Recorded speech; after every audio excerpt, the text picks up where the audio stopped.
Hello and welcome to Disability in Fiction, the fiction workshop for A, people with disabilities, and B, people writing about people with disabilities. It's wonderful to have you all here. Let's just go through the usual PowerPoint spiel thing.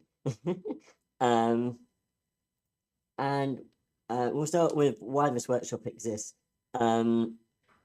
Essentially, we exist because disability is so misrepresented in the media, and so we want to help change that. And the number one way to do that is through education.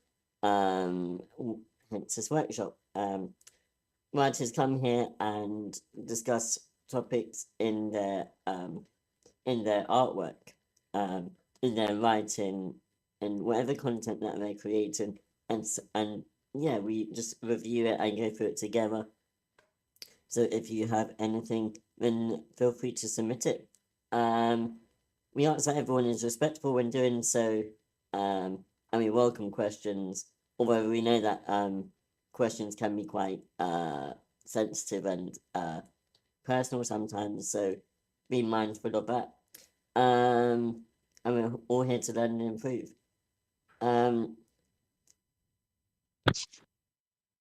Oh, I thought Winner was going to say something. For the purposes of this workshop, there are 5 types of disability: physical, intellectual, sensory, mental health, and hidden disabilities, and all are very equally welcome. The disability workshop, excuse me, the disability workshop is part of 2 workshops here on the server. Or here in our community of servers, I should say. Disability in Fiction on WordCamp, where we look at all forms of media, particularly prose, but also audio dramas and stuff. Audio dramas, comics, and fan fictions. Screenplays as well, but we prefer if the screenplays go next week in our Disability and Screenwriting workshop. And essentially the 2 workshops are the same. They're both Saturdays, 4 p.m. British time, 11 a.m. Eastern, 8 a.m. 8 a.m. Pacific. I don't know why I'm looking backwards because that did my head in. Yeah, the 2 workshops are very similar in terms of what we cover. We look at your disabled characters that you're writing. We share disabled experiences that may help your characters be more realistic in, I think also unofficially for the disabled people among us, we find that there's a lot of shared experiences, and I'm a strong believer in disabled people talking about their own experiences. And yeah, we reviewed disabled characters in existing media, so yeah, and do writing prompts as well. Which happens in disability feedback. We're new channels in both WordCamp and ScriptCamp, hopefully nearly identical. At the end of each session, we'll post a prompt in the channel in Discord. This channel is for everyone to post their work. If it either contains a disabled character and or is written by a disabled person. If you've done a prompt, then me and or Willow will identify the winner for that week, and award 5 coins to that person, and all other participants will receive 2 coins. Now, as a disclaimer, this is a safe place for all of us to talk about all aspects of disability, which means that we could end up talking about sensitive and potentially triggering topics, including mental health, addiction, trauma, and abuse, and you're welcome to leave at any point if things get too heavy. I've just noticed a typo. That has been there for literally weeks. Oh my goodness. Your mental and emotional well-being always take priority over your attendance. So yeah. So I'm embarrassed that I did that now. I had that typo there forever. Um, yeah. Does anyone have anything to discuss?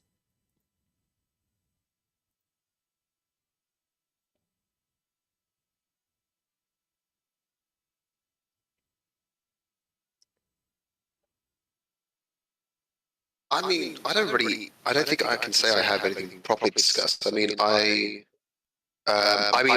really, like you said, like, there's not much like representation in the media of it. And I think I just kind of do wish that I could see more of it because, I mean, yeah, I don't know. It's like, it's such a big topic, I think as well. Like, oh, wait, what?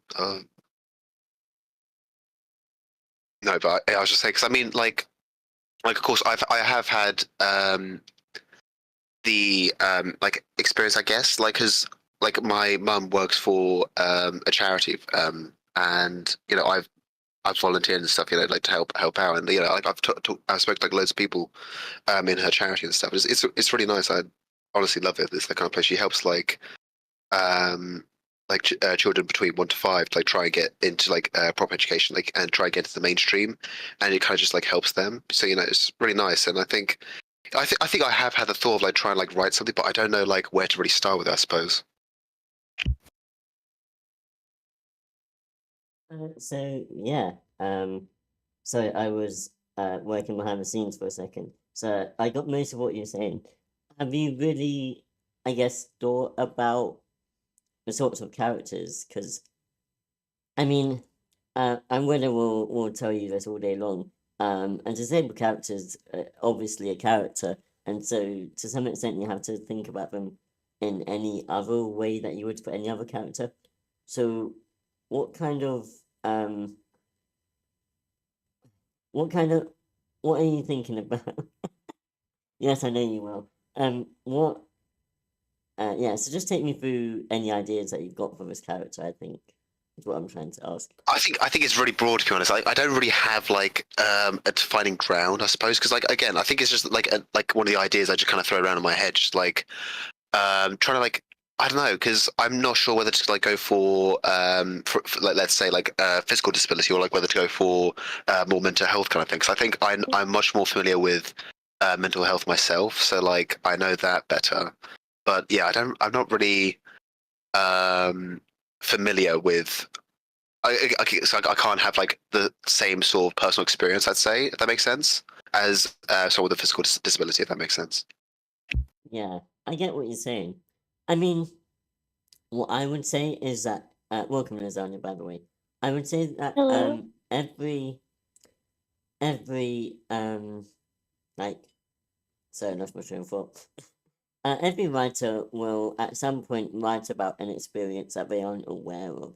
So I mean, how many writers write about bank heists and stuff? And obviously they aren't bank robbers, but they write about it anyway. Um, I mean, so as long as you do your research, so yeah, I would say don't let your don't let your able-bodiedness put you off writing a disabled character. Um, because yeah, I think as long as you do your research, you can't really go wrong because it's important that everyone sort of is writing about the people who exist. You have people who are different races, and you have people who are different ages and genders and so on. So why not disability? Whether you're able-bodied or disabled, you can write and include disability as long as it's done with care. Um, you know? Yeah. No, I totally get you with that, because like I mean I get what you mean with the whole bank heist kind of thing, because like yeah, everybody wishes they could rob a bank or whatever. But I think I get your point, because it's like, I mean I think as well, because it's like I think also myself, I think I'm quite worried, because like the last thing I want to do is write something which is quite misleading or like misrepresenting, because I don't quite know like the ins and outs as well of like what you can write, what you can't write as well. That's the problem. Yeah, exactly. And like I say, I think that it's about just doing research and talking to different people. And that's one of the reasons that this workshop exists, essentially, so that disabled people can review it and give you sensitivity readings and stuff like that, which it is invaluable, I think, in writing. I kind of want to chime in because I completely, I think I understand where you're coming from because I've felt the same. I try to put disabled characters in pretty much everything I write. And this, my disability is more mental and so I've wondered, like, do I have any right to write this character?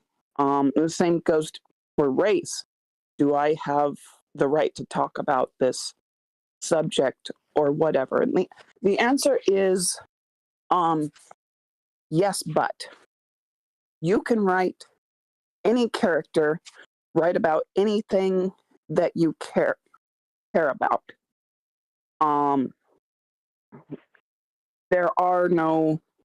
There is no, well, gay people need to write gay characters, and Black people need to write Black characters. That's not really true. In fact, it's better if we can write all of it, many different points of view and many different things. But because we can't be outside of our own experiences, we do need to, it does take a lot of research and understanding. Now, there is one exception that I will say, and it does not pertain to the writers. And I would say that comes with the actual acting and performance. Disabled characters need to be played by disabled actors. People of color characters need to be played by those people of color's actors. That is, but as far as writing them, no. Yeah, I would say it's an open board. But it does take more research and sensitivity readings and such. Yeah. Answer your question? Yeah, no, it does. Honestly, yeah, it does. Because I think, yeah, I do. Yeah, I can't say it. I get what you mean. Because especially when you say like it's more down to like the acting and like the casting as well. Because I think that is like a key element as well. Because I've seen plenty of like characters who are written, especially disabled characters as well, where the casting does not match as well. So I think that is also quite a big issue. I think I'm not. Yeah, I don't know, because I think it is. I think it's something which I do want to go down there, because I want to write these stories about like these different kind of people. I love trying to write anybody I can try, but I think it's something I definitely want to try and like attempt like at some point, because I feel like it would be because I don't know, it's quite a broad scope. I think, I don't know. I'm not. Yeah, I'm not being very helpful with like any specifications or anything. Like, yeah.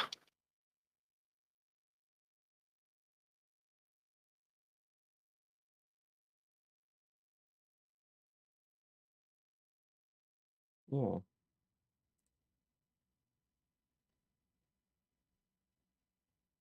Okay. I think we're gonna go like down the list and just see if anyone's working on anything with any disability in it. And yeah, so I'll start with lasagna. Have you been working on what have you been working on?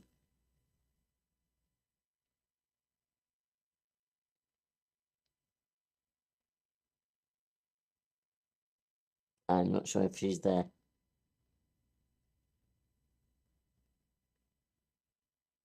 Okay. In that case, Nacho, I have a really bad memory. We were talking about a paraplegic, wasn't it? Who goes camping. have you started that project, or?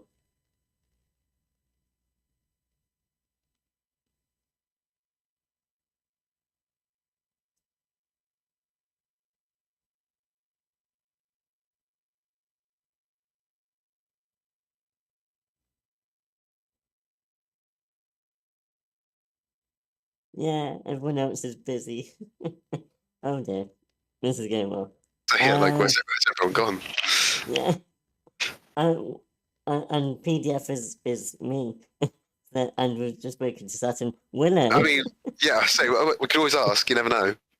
Yeah, have you been working on anything with disability? I have. It is a script.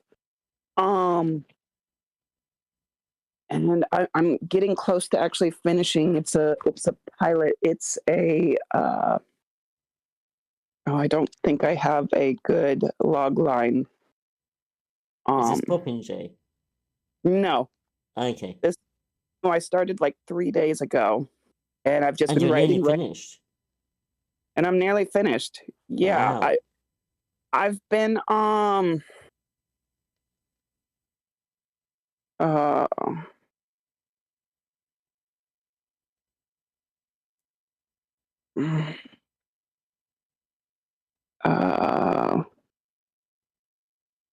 well, the log line's out of date, actually. Okay. Yeah, I started 3 days ago, and it's already out of date. Yeah, so it's kind of like an old western. It's a family of centaurs running a fruit farm, and they help each other and they help their neighbors. In the pilot, there are three disabled characters. I think you would consider the third one disabled, technically. Two of them are. It's more normal day-to-day life. One, his name is Lalo, and he was born with a congenital limb difference. So he is a centaur, and one of his legs is not quite formed, and so he uses a crutch, basically, to get around. He doesn't really appear much in this episode. He just has one like little scene where the buckle had broken, and now he's waiting while it's getting fixed by the blacksmith. And he has an interaction with another character. But more importantly, as Joel said, it's important to have. I tend to harp on that they need to have like normal goals, normal likes, normal. They still need to live in the real world, basically, kind of thing. All right. So anyway, Lalo, we see him. He's helping to harvest the family fruits, but his preference is he loves taking care of animals, and he loves the hiking and the going out into nature. He loves the stargazing, and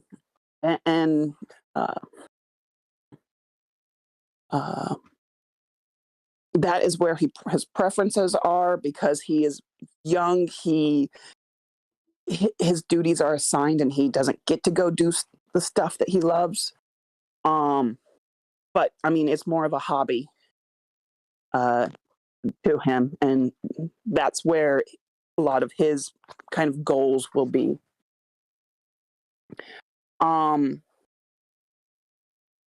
The second character that is disabled is his name is Big B, and he is virtually blind. He is about 55 years old. And yeah, he is a centaur, and this sunglasses do not exist in this world. He is not completely blind. He just has like a frontal blindness. He can barely see out of his periphery, but it's hard. The sun gives him headaches and such, so he wears a large brim hat with kind of a veil over it to block out the sun. He is he is one of the harvesters. So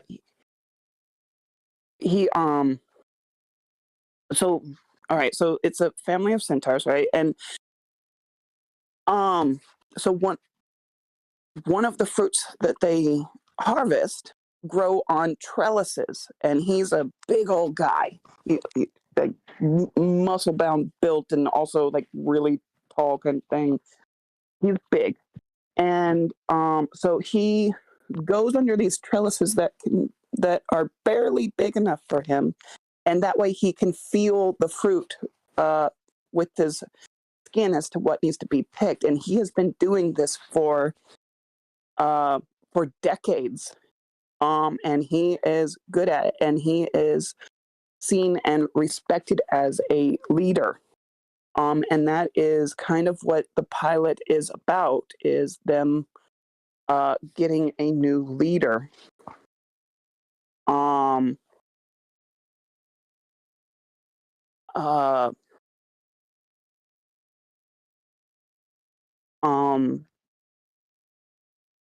Yeah, so he can find his way around the farm with no problem. He knows that even completely blind, he needs no help around the farm.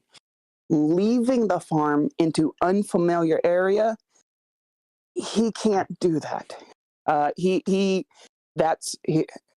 He'll get scared, nervous. He just stays straight on the farm, which he knows perfectly. And this does come a problem because of the last person with, I would consider it disability. She is the grand mare, and she is showing signs of dementia. It's kind of little at first, and the family is debating whether or not she's having issues, or if she it's just, she's old. People forget stuff. People forget. It's totally normal. And that doesn't mean that she should be removed as leader.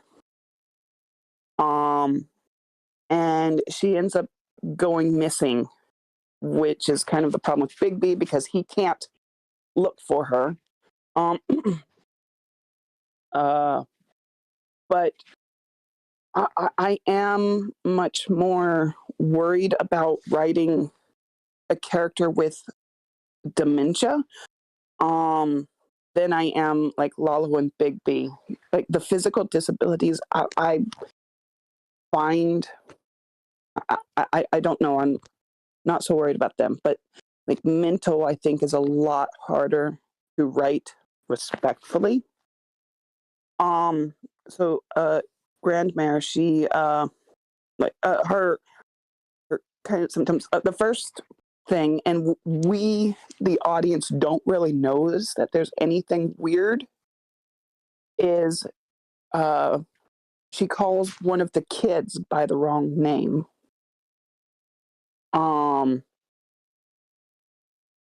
And we don't have any comprehension. One of the characters said, "Oh, by the way, that's not who you think it is. That's not." And it's not until later we find out that she confused an 8-year-old girl with a 40-year-old woman. And she actually does that again between Lalo and Big B. She sees Lalo's leg and thinks it's Big B and has injured it. And so she's trying to drag him off to the medic, no matter what Lalo is saying. There's nothing wrong with my leg. It's fine. My crutch is broken. I'm fine. And he finds it funny, but Big B gets worried about that because Big B, giant guy. Lalo, teenager. But the next time we see Grandma, she is doing the money. She's counting the money and doing the budget, and she nails it. She has absolutely no cognitive issues whatsoever, and everything's fine. Anyway, so those are my 3 characters that I am currently writing. Cool. Yeah, it sounds good. And I understand what you mean about trying to write a character with an intellectual disability, like, respectfully. Like, and I guess there's that problem of doing it in real life. You know, if someone is with dementia, we almost become a child again. And, how do you treat an adult whose brain is like a child and do it respectfully, with dignity? And so I think it's a problem that you have to figure out in real life, let alone in writing, if that makes sense. Yeah. I mean, I was gonna say, so I was gonna say actually I'm writing a script about dementia, but I was gonna say with your part, with how you're worried about it, like I think I wouldn't worry too much about it because what did you say you want to like try and portray like some sort of element of like him as a child or something, or was that did I miss? Yeah. No, they're not portrayed as children. They're portrayed as the age they are, but she, like, her mind is like 40 years in the past. Gotcha. I see. She's remembering things. So she's thinking the kids running around are actually the adults because that's what they were when she was young. The buildings that she the buildings that she knows, like, but she thinks the Taylor's is the storage shop, but as Big B mentions, that was what it was, a storage 40 years ago. Yeah. Okay. Well, I mean, what specifically are you worried about with trying to portray it? I'm not quite worried. I've actually got another kind of mental illness character. I'm not particularly worried about characters at the moment. We'll see when I finish it, and I will most definitely be bringing it to read. But yeah, it's just an update on what I've been working on. I think I've done well portraying them. They are all more than their disability, but their disabilities do affect their lives.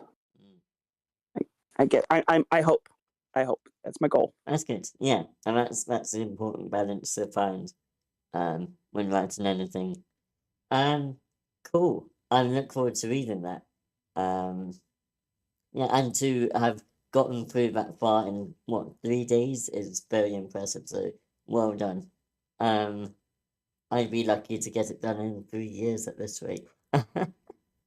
But yeah, well done, and can't wait to see it. Welcome, Dan. It's good to see you. What have you been working on this week? If there's anything related to disability. I'm not sure, actually. I don't think there is anything specific to it. Okay, cool. In that case, have you been writing it, like, forget disability, have you been writing anything at all, or? Yes, I have. Cool, do you want to take us through it, or you don't have to? At the moment, I'd rather not. I'm trying to conserve my voice. And we'll see. Okay. Okay, fair enough. No worries. I will see if either Lasagna or Nacho are available to talk now. What have you been working on?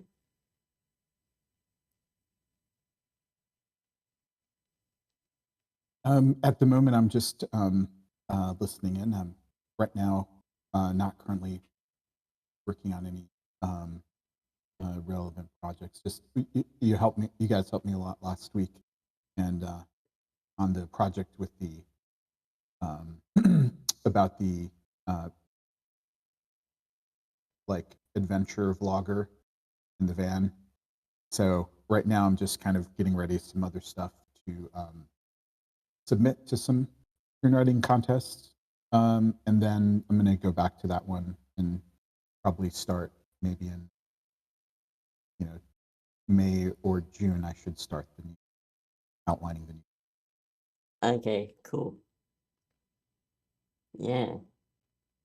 And Lasagna. I'm not sure if she's there.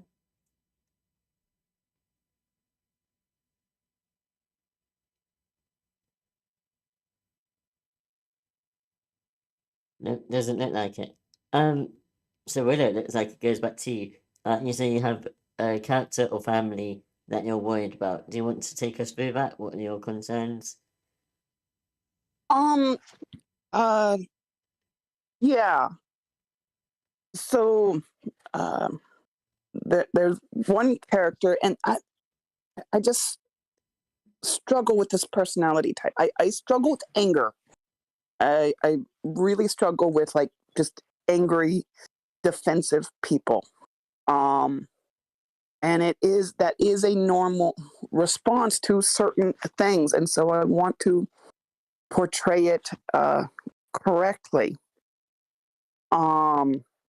They're I've decided to cut them from this episode and move them to like the next episode or something.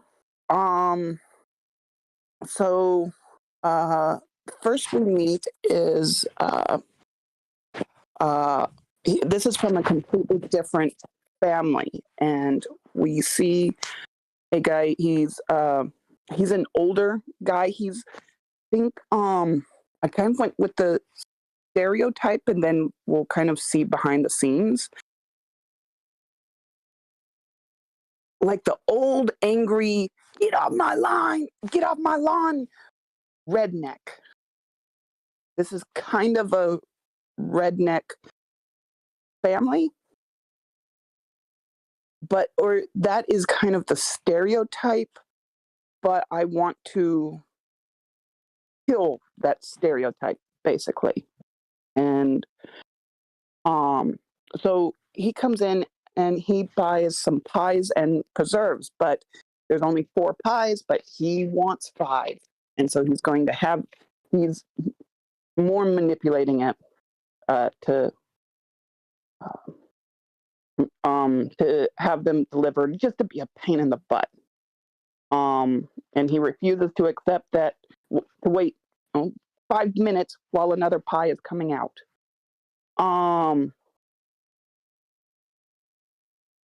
So the pie gets delivered, and the character goes to their farm, and it is in absolute shambles. It's not nice and clean and productive.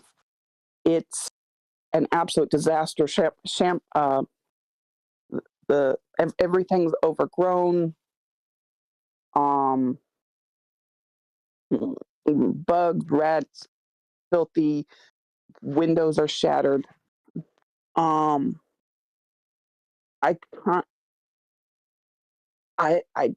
kind of like maybe for the family to be like angry and defensive.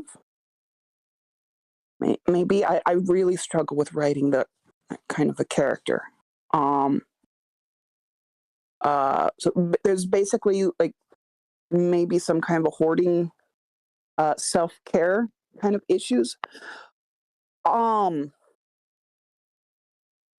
So talking with like some of the elder centaurs, they say the family are they're a bunch of freeloaders who they used to have a vegetable garden, a vegetable farm, but now they're just a bunch of freeloaders that you can't trust, can't turn your back on. And they like living that way, and they get government from the money, so they get money from the government, so they don't have to do anything. And go and find out that that's not true. A flood wiped out their vegetable farm, and it also killed half their herd. And yeah, these are people. One of the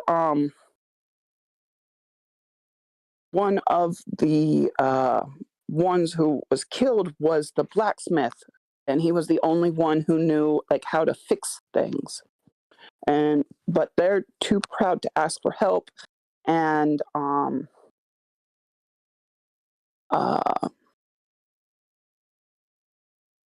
they're too proud to ask for help, and they don't feel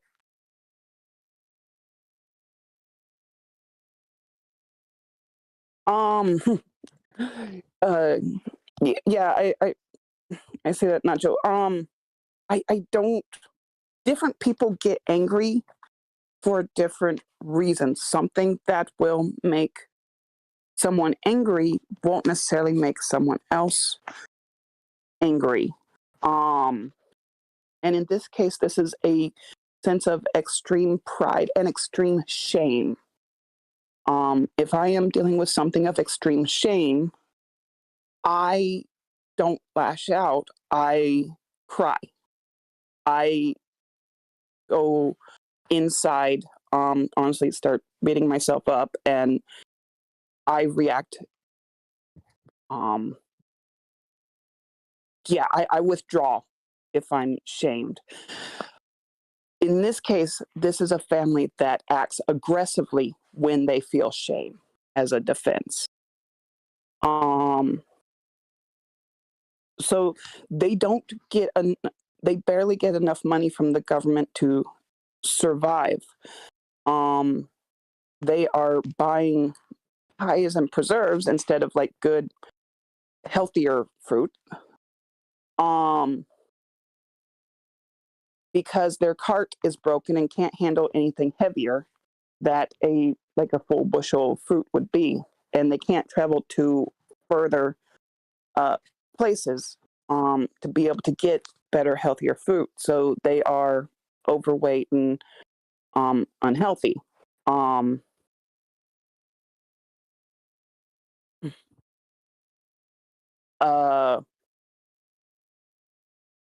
They also their budget, because they don't get enough from the government, they also cannot buy seed and stuff to start a new vegetable garden, and it's just a constant cycle of they are falling into a deeper and deeper pit. Others are angry at them, they are angry at themselves, but they're lashing out. This is something that's actually more common than we like to admit. And this kind of family is something put down. Well, why can't they just help themselves?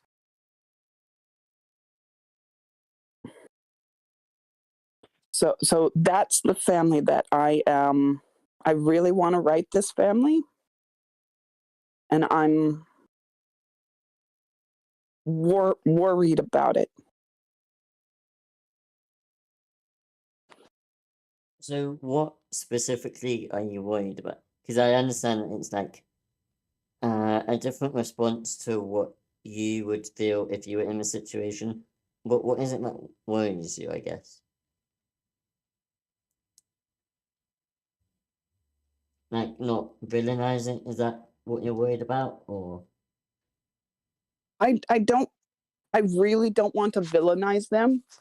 I really want to show them in a light. Like, you see there's like a redneck stereotype, and it's just as bad as a lot of other stereotypes. There's all kinds of jokes about marrying your cousin and stuff like that. And it's not so much that I care about the redneck stereotype. It's more that I want to showcase someone who is struggling with self-care, especially.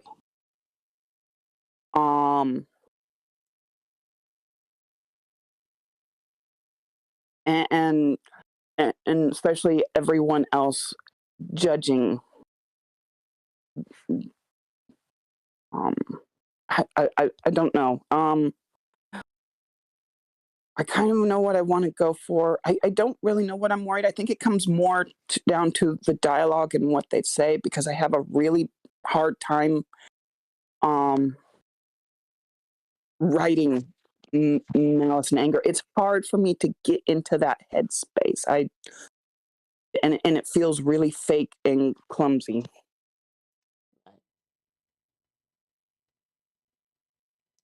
That makes sense. Yeah, I think sometimes it is difficult to put yourself in the character's shoes if they're really different from you. I think to some extent you have to be an actor to be a writer, to get into character.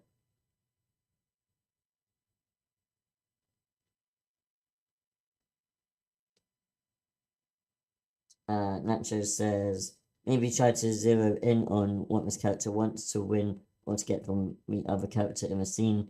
What are the tactics, lines of dialogue, emotional beats, many objectives that they use to achieve their scene goal, and take it on a scene-by-scene basis. Emotional subtext of the lines has to do with what the character wants in that scene.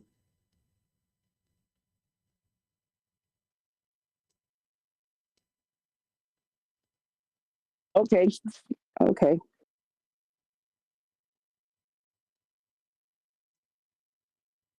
Yeah, I think, yeah, make it smaller, so, rather than thinking they're always angry, think, in the scene they are angry because, rather than, because always is too big to get in your head, sometimes, so, in this scene they are angry because, and, maybe that will help you a bit. Okay. Yeah, I was just going to add, basically, when we're writing dialogue, we're acting these characters, right? Whether we're using the keyboard to type it out or performing on a stage, we're really sort of imagining what if we were in that situation of that character, right? And sometimes the character is very, very different from us, right? But we have to sort of imagine, well, what if we were in that situation, or maybe even find some other parallel that's a little bit different, but that's easier for you to relate to, because it's really more like an acting question, kind of, right? Because you're like, oh, I'm writing this character that's very different from me. How can I, improv out what they're going to say to the other character in the scene? And you might find sometimes making little acting adjustments, right? So it's looking at a scene, sometimes you just have to workshop it and write it and do table read and get some feedback and stuff. But it's sometimes an adjustment might work where it's well, it's as if,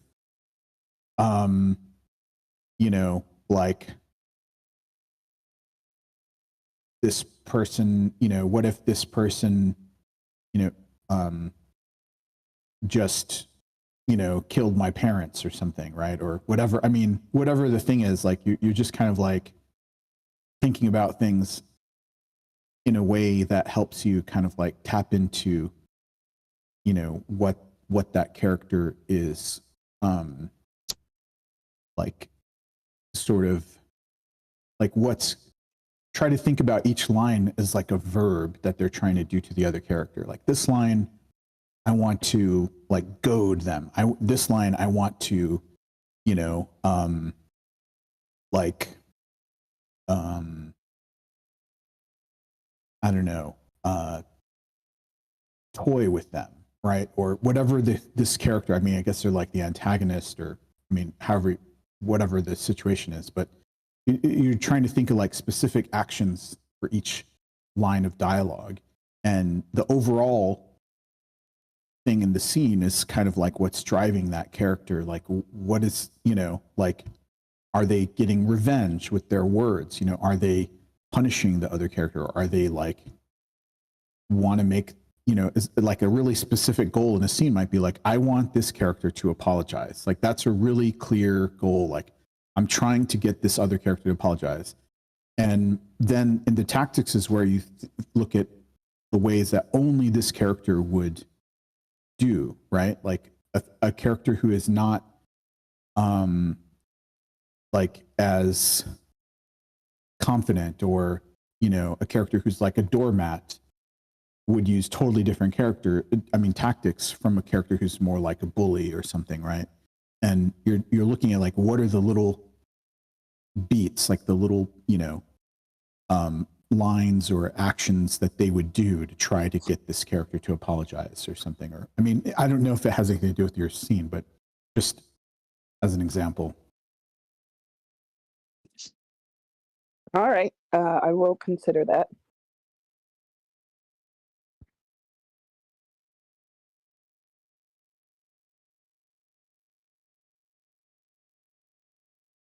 Also, what is the things that make you personally angry? Maybe think about it that way, right? Like if you get really angry when somebody, I don't know, like cuts you off in traffic, I mean, maybe think about like, well, in some ways, like for that character, this is a similar experience, maybe. I don't know. Well, that's actually one of my problems. Because I don't get angry at stuff normal people get angry at. You get angry at when you witness an act of injustice or something, or whatever, makes you angry. You can sort of think about it like, that's maybe a parallel for this person.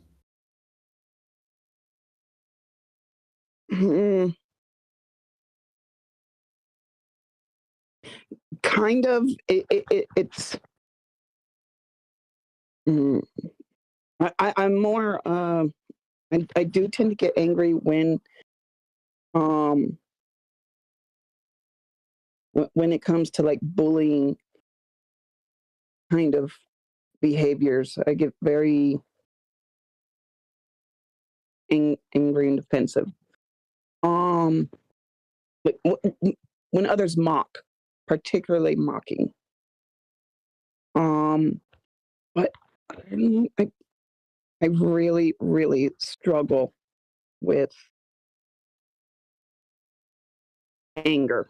Most of my anger tends to be self-directed, not at others. It's just a different mechanism.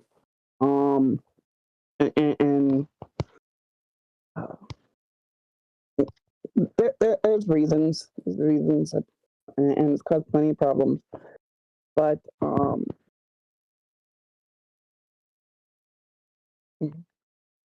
don't know. Anyways, I'll give it a try.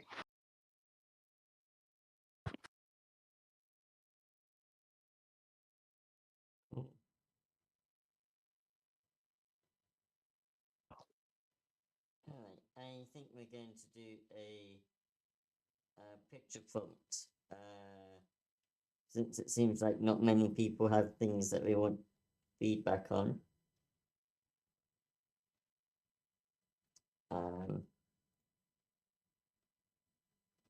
Actually, I think I might have something. Yeah, sure. So I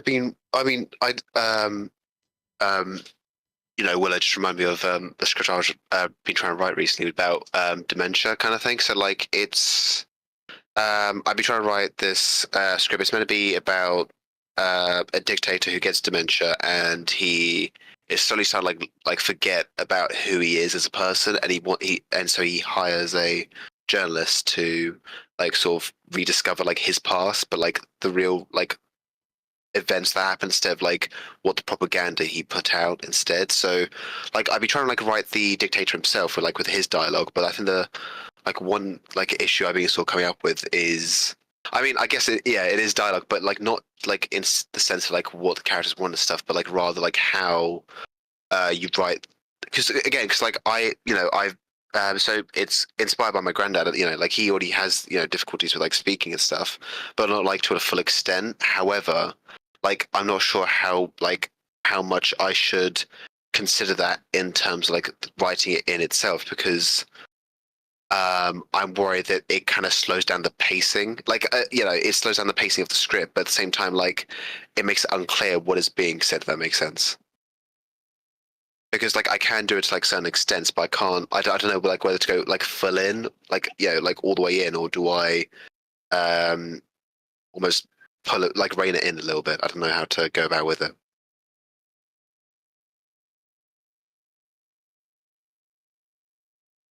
Does anyone have any ideas for Saturn about how to do that? How to make the dialogue realistic without slowing the tone or the tempo?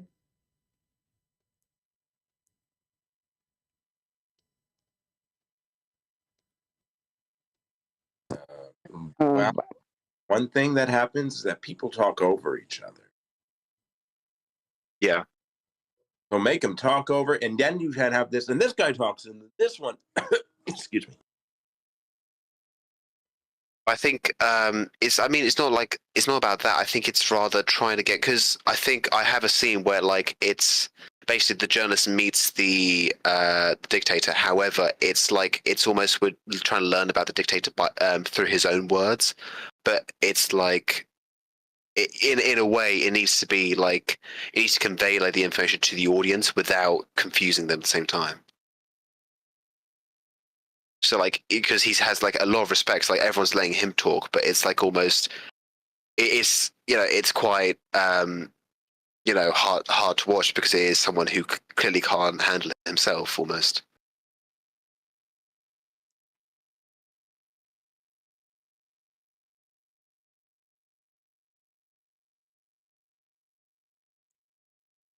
Mm.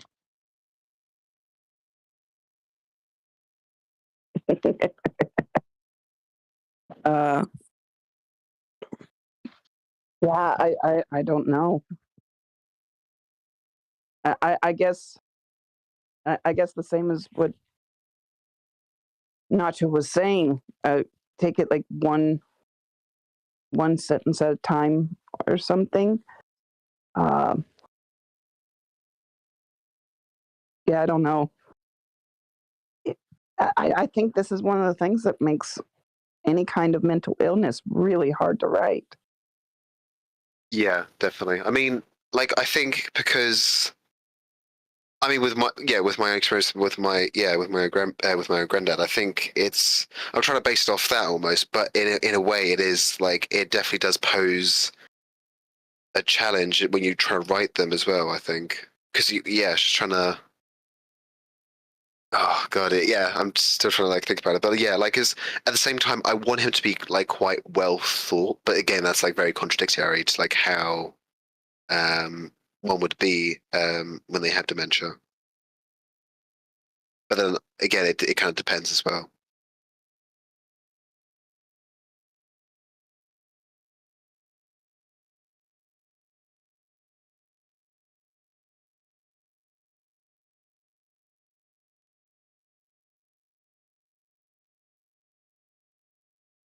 I think one of the things that makes it extra hard is like, unlike so many other disabilities where we can actually talk to the people who are experiencing it, things dementia and stuff, can't really, once it's gotten far enough, we can't really talk to them about it or about their experiences. Yeah, no, I get you mean, because like it's like I think it is definitely one of those, especially when it gets more progressive. It's like it's harder to like try and understand it as well.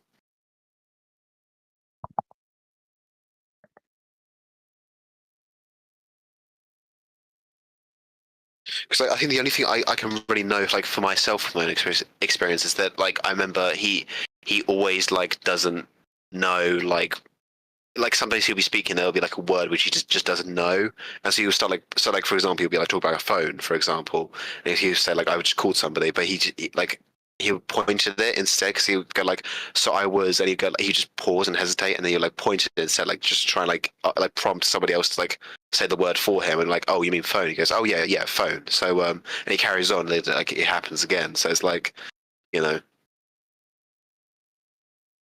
I wonder if you could, like, I'm not sure how well it would work, if you could use that way of talking, and yes, it would slow down the rhythm of the script, but how much damage would that do? Like, should the script be slowed down, or maybe just in those scenes? And there's that weird contrast of the point of view from a journalist, and then the point of view from the director, the dictator. If that is maybe something that would work, and you just embrace that difference. Yeah, no, I get what you're saying. So like it has a bit more contrast, because especially because it plays. There's also like going to be, of course, flashbacks to like him as being younger. So creates that could work as like a better contrast working. Yeah.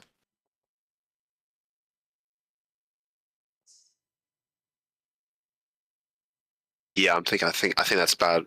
Yeah, because I think that's like my only issue at the moment, like currently with it. But yeah, I think that works. Yeah, thank you. Cool.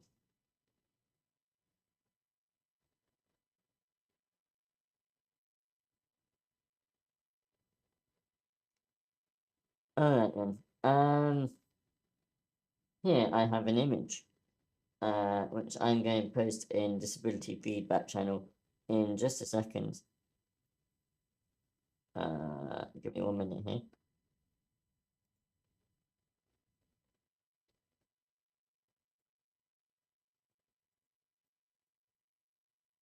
Well, I apparently break my screen.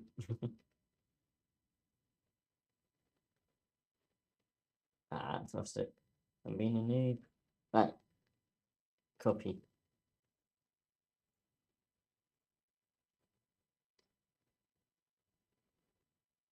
So in the disability feedback channel, I'm going to create a post with an image.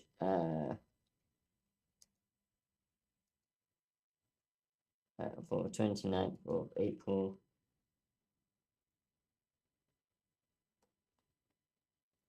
Copy the link if I can.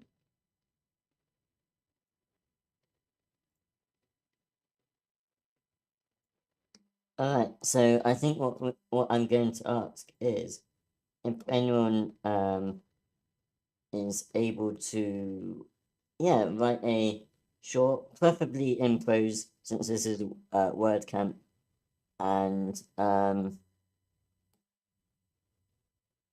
so less than 5 pages. If no one else has got anything else to say, I think we'll. Can you still hear me?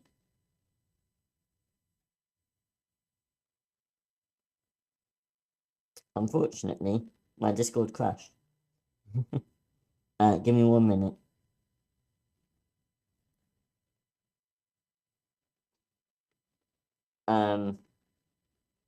This is gonna be weird. So yeah, I'm gonna ask, if no one else has got anything else that they want feedback, then we might, wrap up a bit early. But yeah, there's a post in the chat there.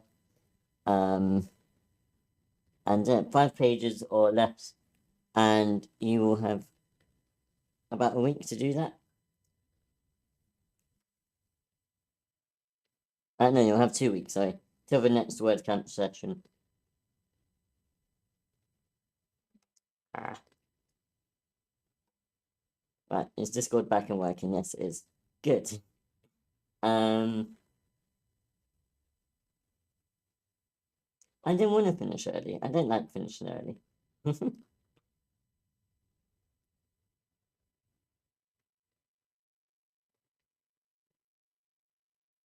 I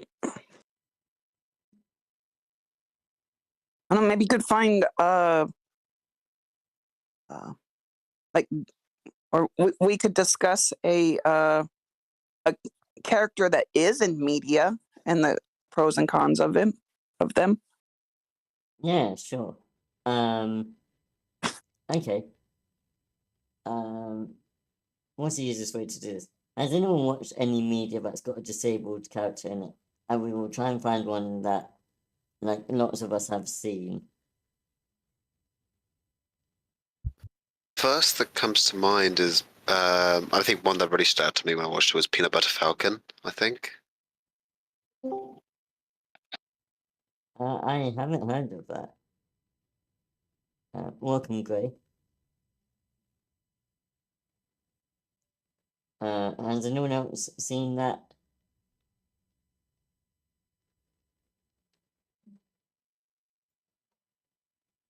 When it asks what's that from?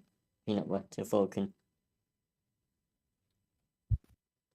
Peanut Butter Falcon. It's the movie. Hang on. I need to find it again because it was on Netflix for a while. From 2019. It's got Shia LaBeouf.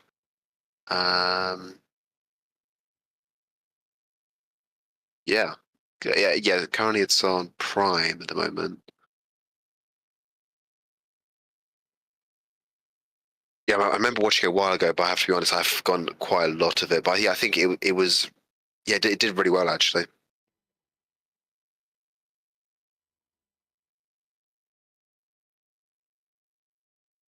I'm gonna see if I can find it on logline. It's about Down syndrome. That's actually something we haven't discussed.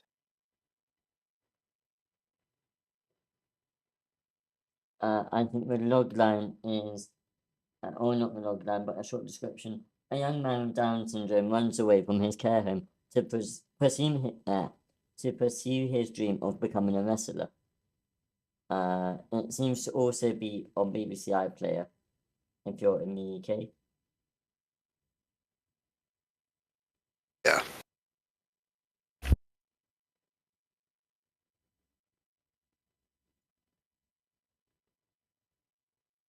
What other bits of media have people seen disability in?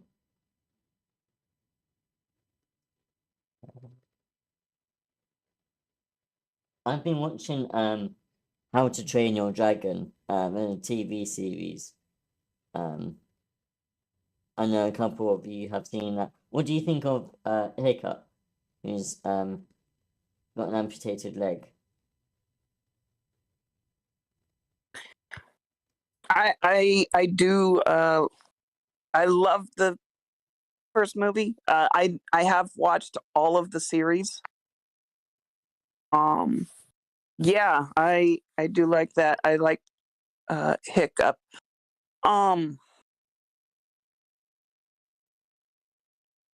I feel like they do a decent job of portrayal.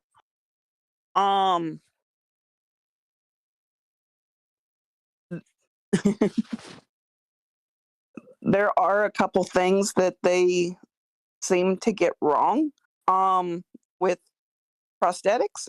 One is people do not sleep in their prosthetics. And a prosthetic actually comes off relatively easily with the right amount of force. It's not glued to the leg or something. Other than that, I think they do a really good job.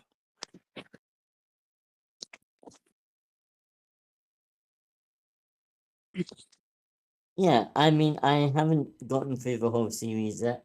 I was just trying to figure out where I was with it. I think I'm on series 2 of the series, and I've seen the movie. I have to say, like, I was waiting the whole movie for, like, because I'm sure the movie showed, like, the accident or what happened, or, like, it just seemed very abrupt. And I was thinking, whoa, that happened, and I nearly missed it. But I don't know, it doesn't seem. Oh, and also, the dragon, what's his name? Toothless. He also has a missing wing, which is seen in the movie, and Hiccup helps him fly with the wing, that he makes.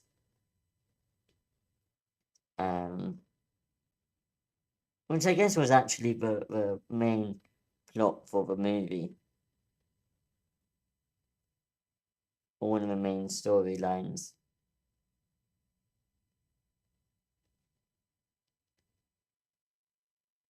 Yeah, I personally love both of the characters. Both of them. I'll also mention there's another disabled character who's very prominent. Gobber. Yeah. He's got like 2 prosthetics, and I think in the case of Gobber, like I feel like it's portrayed especially well with how his prosthetic arm is functional in that he can change the different types of prosthetics. Like, I think something like that would kind of border on like the superhero trope kind of thing, a disability being a superhero, but it's not actually the disability becoming a superpower. It's the prosthetic having multiple uses. I don't know. I really like Gobber too. Anybody else have something to say about anyone in the franchise?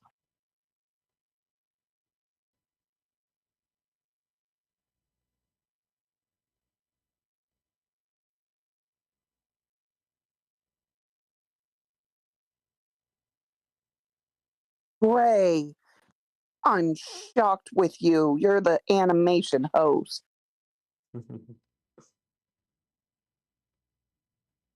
I think there's only one film. What? I think there's only one movie. Am I right? No, it's There's 3. There's 3. Oh dear, I've got watching to do. A marathon of How to Train Your Dragon. Yeah. Oh, I was really proud of myself for watching them. Because like I think I watched the TV show a bit, but I don't know. I think I should have watched the movie first, like really get the context of it. Because I was watching the TV show because I had my brother watching. I was like, oh, okay, this sounds nice.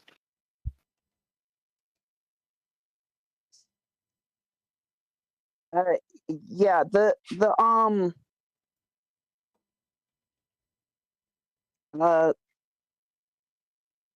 TV shows, I believe, are set in between the first and second movie, but you don't need to see the series to understand the second movie. Okay.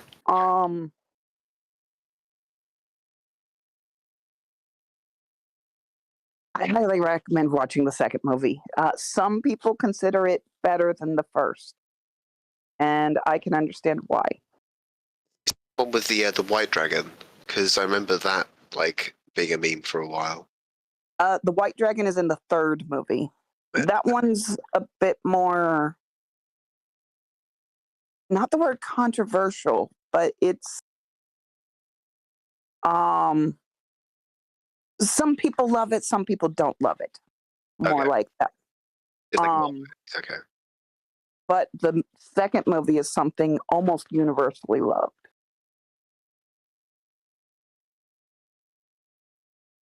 You know, now I have the compulsion to watch these films now. Yeah. Oh, hi. I'm adding them all on Netflix as we speak. Wait, are they on Netflix? Oh, amazing. No, only one of them is. Oh, in the damn UK. it. Yeah. Okay. The first Really? movie is. Ah, nuts. Yeah. So it's still a good place. The movie and the series. I think there's like 3 different series or something. There was yeah, there's one. a lot. I I don't know. And I mean series in the term of like a whole group of seasons. Yeah. Season. There was one I have not seen it. I haven't seen it on Netflix. I haven't seen it since it aired. And then I don't know, like it aired on TV and then I've never seen it since or really even referred to. And it was pretty decent. It started it off. And then I think the one that where they live on I think they call it the edge or something. Race to Like, the Edge, yeah. That's the much more commonly known series. And it was pretty good. Yeah, that's the one that I'm watching at the moment. Yeah, I like that one.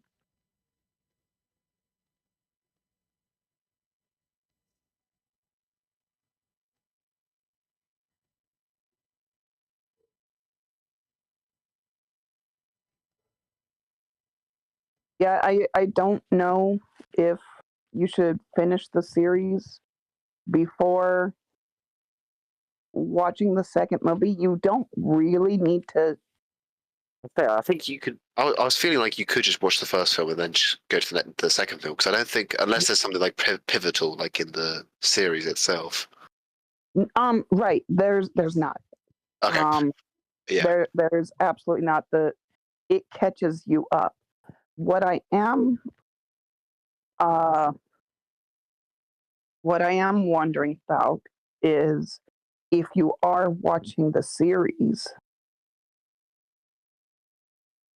would you like jump to the second movie to watch it or not? Because that there could be what might be a few spoilers.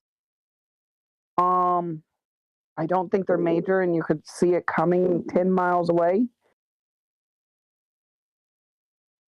I guess that would be up to the watcher, but I'm going to recommend 600% to watch the second movie, one way or the other. 100% is quite positive. Not even 700%. Yeah.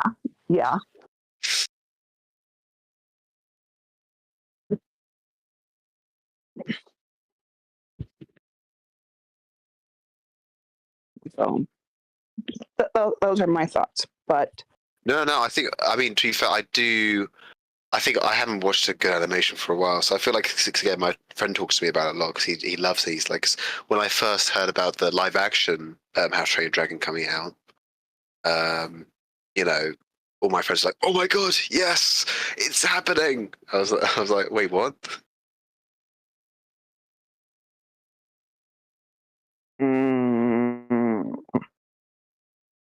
there's a live action one coming out. Yeah. I had not heard that. Not surprised. Here we find live action. They tend to be worse, don't you find? Or that might just be like as we reminisce. Like I saw another How to Train Your Dragon series where the animation style is different. And it just looks weird. I guess because you're not used to it. Yeah, true. I mean, apparently it's being it is still got the same writer as the original creator. Oh, that's good. Oh, that is really good. Okay, I'm a bit more relieved now. It's like, whew, sigh of relief. Yeah, exactly. I know this is off topic. Joel, I'm putting you on the spot because I know you watched Avatar: The Last Airbender recently. Have Yeah. you watched the movie? Oh, not yet. It's on my watch list.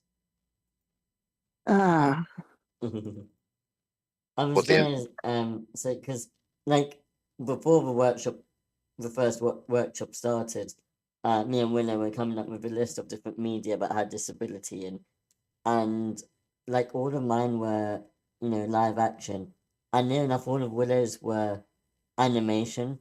So the two of us are very different in what we watch. So now I've got like a list of things like animations to watch. So I added a load of them to my Netflix watch list. I'm slowly getting through them. Slowly hey, binge watching all of them.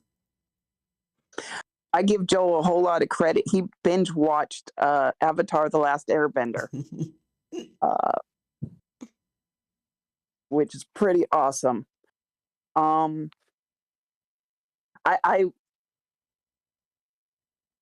I'd kind of love there to be there to hold your hand while watching the Avatar live action movie. I've just seen it on my watch list, and I don't remember the poster looking this cool. That's a cool poster. Yes, it's a cool poster.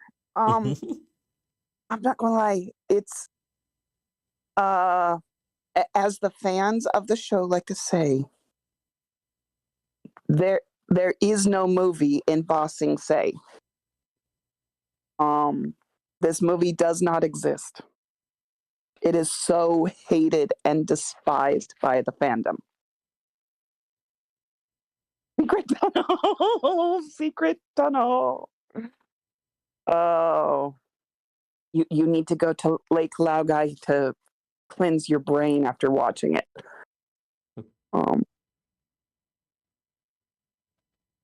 Oh, you absolutely should watch it. Just,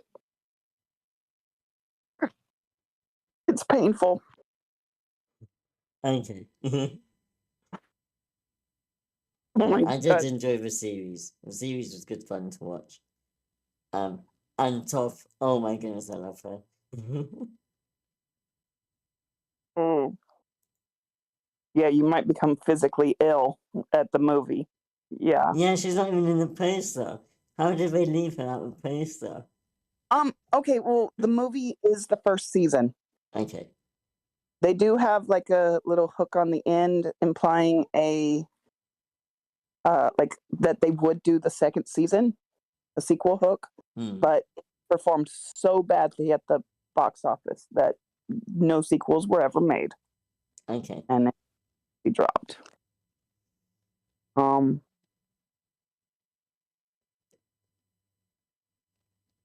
Yeah, I know a YouTuber who she it took her forever to finally watch the series, kind of goaded by her fans, and she loved it. And then she watched the movie and she cried. She was so upset. It was like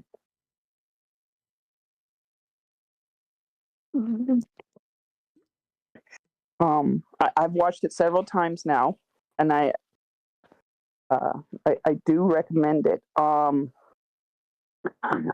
Is Hello Future Me did a 3-hour video on this movie, analyzing all the different aspects of it. Whoa. And it's a really good video and very in depth of kind of what to do and what not to do in a script or in a movie.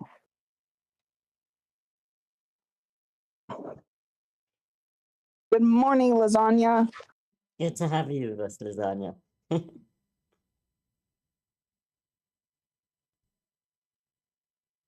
We were talking about How to Train Your Dragon and Avatar.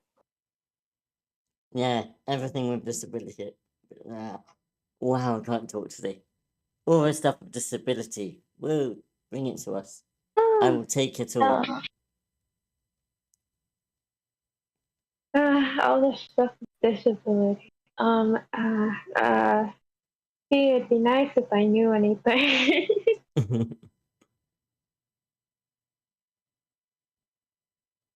But I don't. Usually it's horror. Sorry. I think I remember one, but it was horror. And it was about a ballerina, I think. I don't know. Oh, nothing good What? happened for her.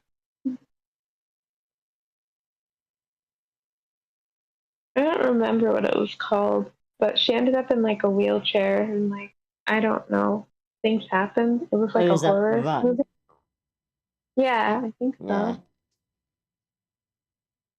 Or Black Swan. I don't know. I really, I genuinely don't know, but like, so bad things happened. Is it For one some where the reason, I mum know of paralyzed it. her? Maybe. I don't remember because like I didn't watch it, you know? I just remember that it existed and like if we're talking about disability, then it just makes me think that how people make horror movies because people are disabled. Yeah.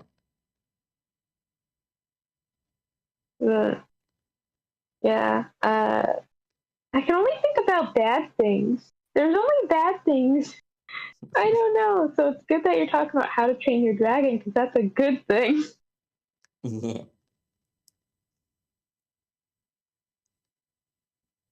Yeah. There's just so much bad things in this world.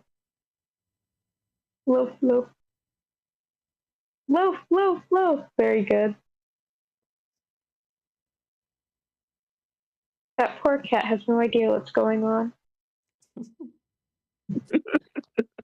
I'm just not looking sure. at all the humans going, what is this? I wake up and I think about bad things. I'm going back to bed.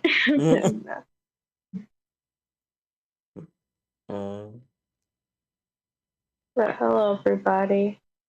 Continue your conversation. I'll be here now. Yeah, Nathaniel, what are you writing disability-wise of any projects you're working on? Oh, Jesus. Is that a question you asked me while I was out? Yes. I'm so sorry. Nothing. I guess I did want to write something very depression related. But I think I do want to work on something with a disability. I just haven't gotten to it yet. But I think I'll write a short. Yeah. I don't know of what yet, but it'll be there. I don't know. I haven't been writing anything lately. I've just been writing very random things because like my brain cannot comprehend anything at the moment. So So I you're don't just writing know. shorts to so that at least you got writing practice. Mm-hmm. Yeah. I think unless anyone has any objections, we're gonna finish up early. And what we'll do is we'll finish up with like writing a short like prose thing based on an image that I posted in disability feedback. And yeah, we can just work until the end of the session, and then you'll have 2 weeks when we will review it and see what we think of your like. I think the deadline will be let me go to the channel. Deadline will be the day before the next disability and fiction workshop, which is the 5th. 5th of May at midnight.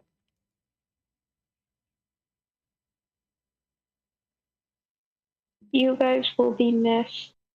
You invaded my dreams, and I will miss you for that. It was nice to know you. It's the end of the line. Yeah, we've reached the end. So yeah, give me your prose stuff for next time, and 5 coins will go to the winner, and everyone else who participates will get 2 coins.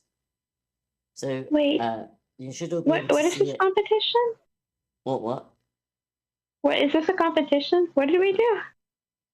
Yeah, it's like all the other shorts stuff. Disability feedback. Let me ping you guys there.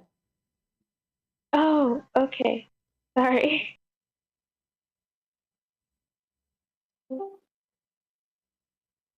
And yeah, thank you guys all for coming. Hope you have a wonderful week. We'll see you next Bye. time for disability in screenwriting. You will be missed. Goodbye, everyone.